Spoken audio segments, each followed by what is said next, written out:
Sometimes nothing is better than the simple, easy Xbox 360.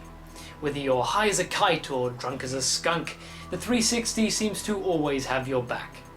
And that's why tonight I'm going to give you my top 11. Wait, no. Top 10 sounds more YouTubey. My top 10 reasons why the Xbox 360 still kicks butt in 2015. So grab a cup of tea or a beer if that's more your thing, and sit back and enjoy the ride.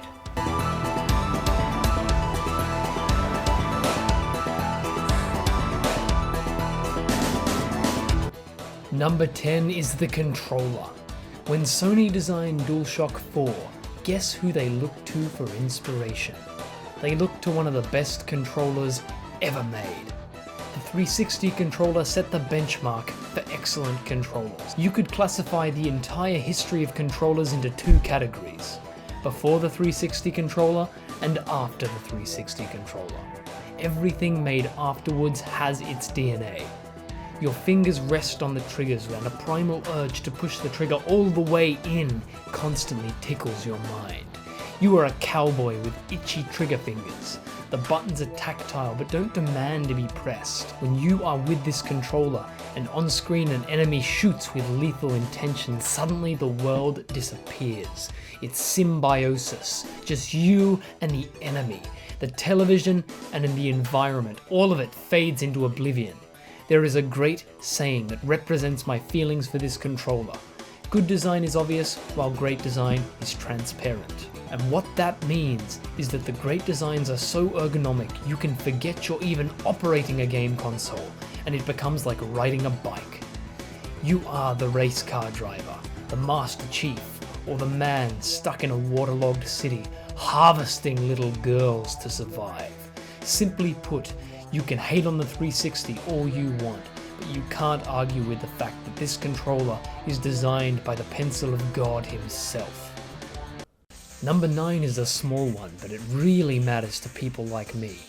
Let's take a look at the Xbox One and PS4.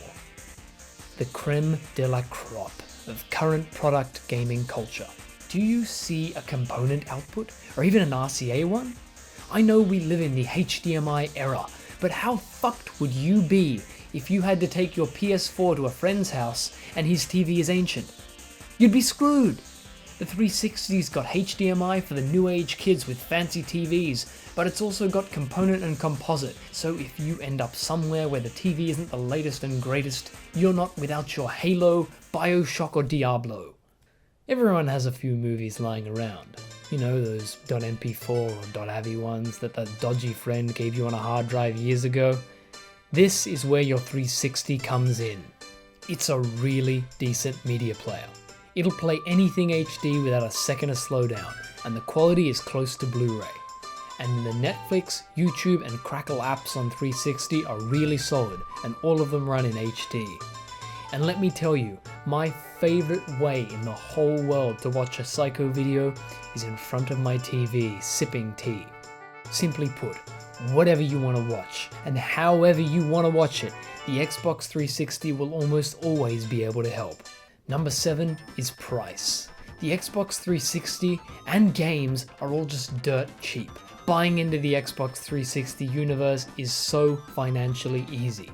A brand new 500GB e-console, that's the top of the line Xbox, the new one, with 2 games will cost you less than $300, and a pre-owned one can be grabbed for under $80. And the most you will ever pay for a new Xbox 360 game is $70. I mean, let's look at this from a real world example. 450 Australian dollars will get you a 500 gig Xbox One and 2 games. While with a 360, 450 bucks will get you a brand new console and more than 10 blockbuster pre-owned titles. And you get to choose them. The 360 is by far the most cost-effective game system in 2015. Even as of now, games are still getting made for it. Which brings me to the next point. It's been 10 years since the release of the 360, and games are still coming out for it. If you can handle the step down in resolution and graphic detail, this is the cheapest way to get your hands on the latest games. Rise of the Tomb Raider will be out soon, And that is a totally new next-gen title that's going to be first on Xbox, way before it's going to be near PC. And guess what? They've managed to cram it onto the bloody 360. Forza Horizon 2, a new next-gen racing game, got a port to the 360. You name it, and they've found a way to put it on this machine. GTA 5 on 360 is the best example of console optimization I've ever seen. Give developers enough time with hardware and they can do just about anything. Throughout time though, that's been true. The last games made for a console are usually the most impressive. Panzer Dragoon Saga came out the same year they discontinued the Sega Saturn, and look at that, it was flawless. Number 5 is of course the big one. The catalogue of games, the software.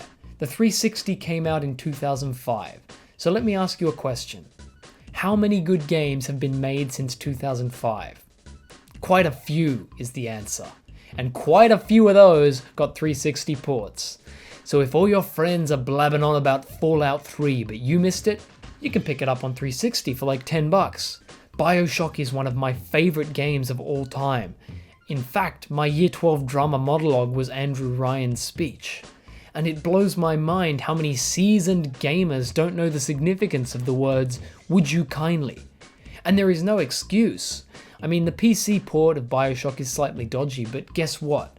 The 360 version is awesome. It looks awesome, it plays awesome, and just is awesome. And then arguably the best version of Call of Duty ever, Modern Warfare 2, that was on 360. My favourite racing games ever, Forza 3 and Forza 4, are 360 exclusives. How many other games can you sit in a Saab 9-3 and feel like you're really in a Saab 9-3 with a fully animated interior? My brother was so addicted to drifting Lancers down Stage D in Forza that one day when I took my 360 to my neighbour's house for the day, he went to Westfield and bought another one. If that's not a testament to the excellence of this console, I don't know what is. Bully Scholarship Edition is my favourite, and in my opinion one of Rockstar's best. And if you like any of the GTA games, this game cannot be missed. It baffles me that so many people don't even know this exists, and the 360 version looks exactly the same as the PC one, so there's no excuse. And if you're a true Rockstar diehard, the 360 has Red Dead Redemption, and that's a Western masterpiece, and it still hasn't come to PC. The orange box gives you Portal, and the complete collection of Half-Life 2, and they all run butter smooth. Dead Rising made me want to throw my controller out the fucking window, but it was so entertaining. Black Ops was okay, but Black Ops Zombies, fuck. On Kino de Untorn, it literally entertained me and my neighbor for weekends on end. And Dead Island, that was total fun. And none of these games have even scratched the surface of good games on the 360. The library of must-play games is astonishing, and a lot of them haven't even come to the PC. This makes the 360 a very, very viable purchase for gamers wanting to catch up on classics of yesteryear, games that people have to play, essentials to your gaming history that you haven't caught up on. Grab them on the 360 because they're going to be cheap and they're going to run pretty damn well. If you can handle the resolution and graphical downgrade, the 360 is the cheapest and one of the best ways to catch up on all of the classics of the past 10 years. Number 4 is the excellent console conversions. Every console gets ports of traditional games, but what is interesting is when a developer takes a previously PC exclusive from the keyboard and mouse format and shoves it into the controller. What happens is a unique shift in gameplay, from a previously intense experience to a casual game. The game shifts categories almost. The Xbox 360 has received several of these unique shifts in experience, but two great examples are Diablo 3 and Minecraft. Minecraft for the 360 was really strange at first, but quickly becomes natural. I definitely don't like the idea of creating a cathedral on an Xbox 360, but for casual survival games with friends, the 360 version is really nice and super smooth. Diablo 3 is a beautifully designed game, from the art to the ideas and concepts portrayed in its gameplay. I return to Diablo on the 360 every time I end up sick and bedridden, because nothing can suck up more of your time than this game. The thing about Diablo is, you start at 6 PM, and in what feels like less than an hour, you've conquered dungeons, you've defeated demons, you've slaughtered bosses, and grew into an unstoppable beast, and totally forgotten about the homework due in 3 hours, because it's now 6 in the morning, and you've just spent an entire night playing Diablo. That's good game design. Number 3 is the Xbox Live Arcade, and how it's still thriving. The Xbox Live Arcade is not just a place to pay stupidly high prices for games you already own. It has some of the best ports of classic games I've ever seen. While Nintendo will forever keep their exclusives in the walled Nintendo garden, Sega has released their back catalogue onto the Xbox Live Arcade, meaning people like me who just can't justify buying a full complete Sega CD can still enjoy classics like Sonic CD, and in full HD resolution as well. The Xbox Live port of Doom is probably the best console port of the game I've ever played. And that's not including the amount of excellent indie games on 360. Braid is a classic, Super Meat Boy is excellent, and Fez is a modern masterpiece. And with a 360, you can play each one of them, and then go on Netflix and watch the documentary on how they were all made, and you don't even have to get up. Number 2 is design. While my Xbox isn't particularly sexy, the Slim and E models are among the sexiest consoles of all time. Their lines are sharp and refined, and the gigantic cooling vent on the sides shows how deep down these machines mean business. They are slick and straight up sexy. And unlike the older 360s, these newer models are more than capable of keeping themselves ice cool. There is a game I didn't mention before, because it deserves its own section. This is the game that made me buy an Xbox 360, and this is the game that will likely keep me tied to the Xbox franchise.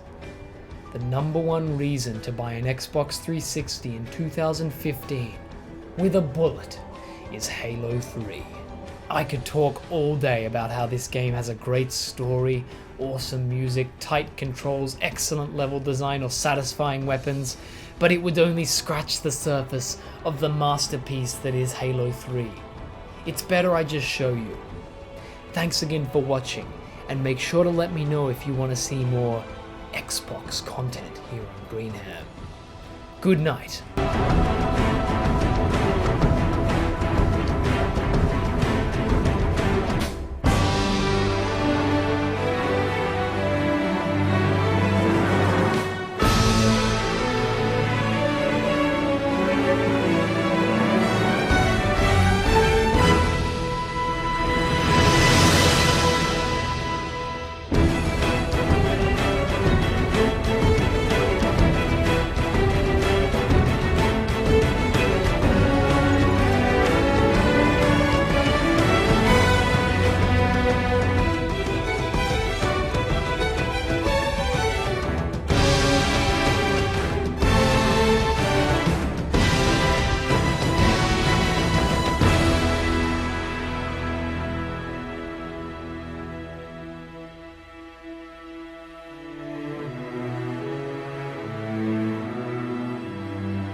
God damn.